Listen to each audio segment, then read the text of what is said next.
información y para ello estamos esta mañana con el analista Marcelo Arequipa. Bienvenido, gracias por estar con nosotros. Vienen las elecciones de gobernadores y de alcaldes. En el caso del MAS, por lo visto, este fin de semana ya se tomaron determinaciones.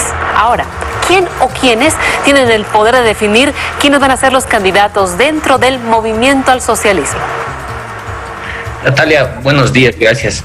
Mira, yo creo que en lo que concierne al movimiento al socialismo, lo que hay que observar es que no hay solo una persona o un grupo muy reducido de personas que deciden finalmente el curso de las candidaturas. Lo que existe en el movimiento al socialismo, creo que es más bien una dinámica muy fuerte de negociación interna entre todas las organizaciones políticas, organizaciones sociales que pertenecen al MAS, ¿no?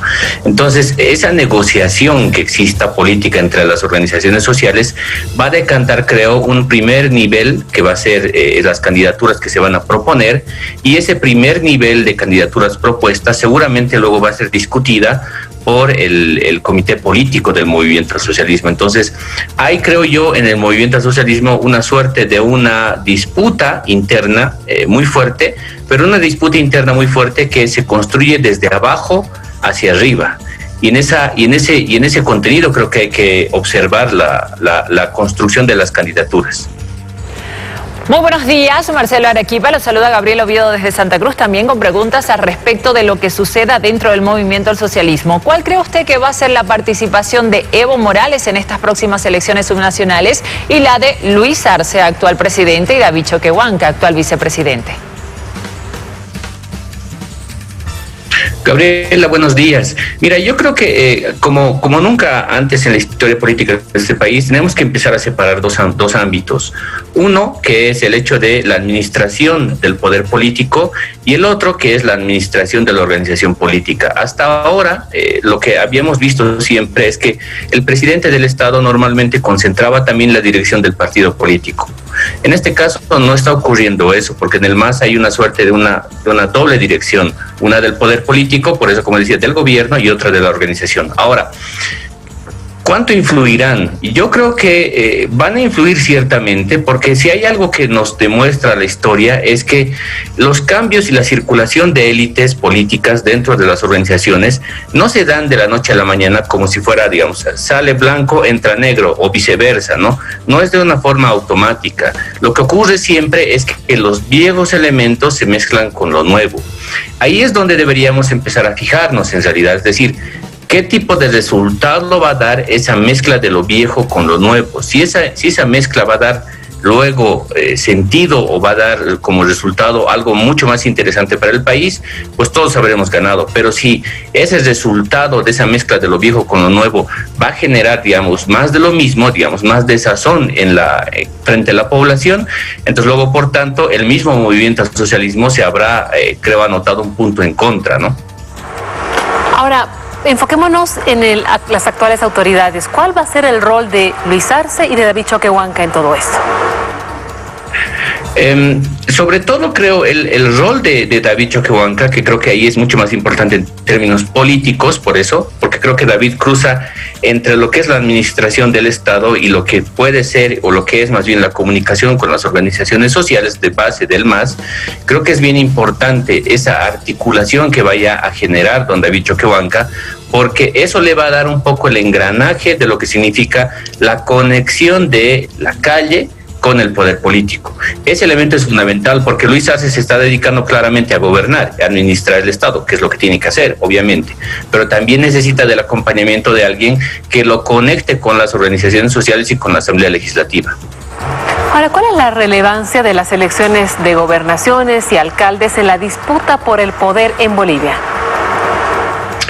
Miren, yo creo que esto es sumamente importante, porque si hay algo que estamos empezando a hacer como país es empezar la transición política que va a terminar de cerrar un ciclo político que se inaugura el 2006 en este país.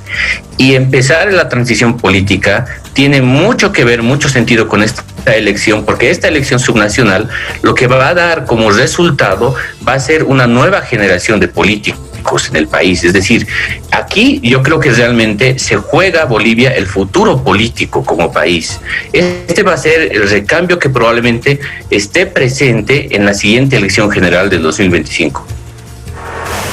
¿Y cuál cree que deberá ser el papel que jueguen los partidos políticos opositores? Hablo de demócratas, de Creemos, de Comunidad Ciudadana en estas próximas elecciones subnacionales.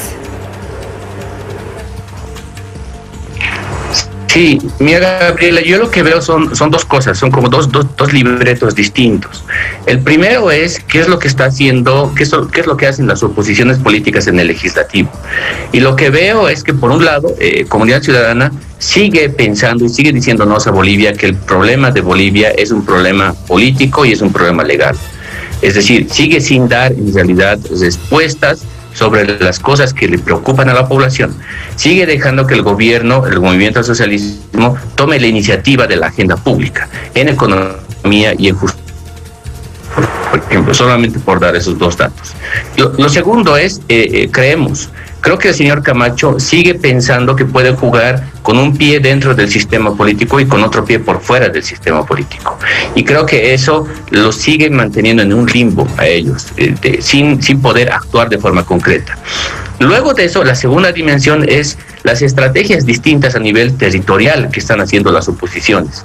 En Santa Cruz no se habla de la construcción de un frente único. En Santa Cruz hay una suerte de competencia, por lo menos hasta ahora, entre dos sectores identificados, los demócratas y los de Creemos, ¿no? En Cochabamba hasta ahora no hay una clara definición de frente único o candidaturas distintas. Todas son candidaturas muy pequeñas, creo yo, todavía, pero no hay una definición clara de una estrategia.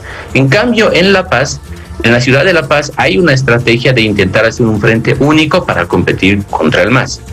Y es distinto el caso del Alto, porque en el caso del Alto casi hay monopolio político del movimiento al socialismo hoy día entre las candidaturas. Entonces, hay dos dimensiones, como decía, pero en la territorial en concreto hay mucha dispersión y no hay una estrategia concreta, lo cual me hace pensar que, lejos de pensar en conectar con la gente todavía las oposiciones, lo que están haciendo es todavía intentar rearticularse, pero en oposición al MAS, no más bien en pensar en proponer algo en concreto para superar al MAS.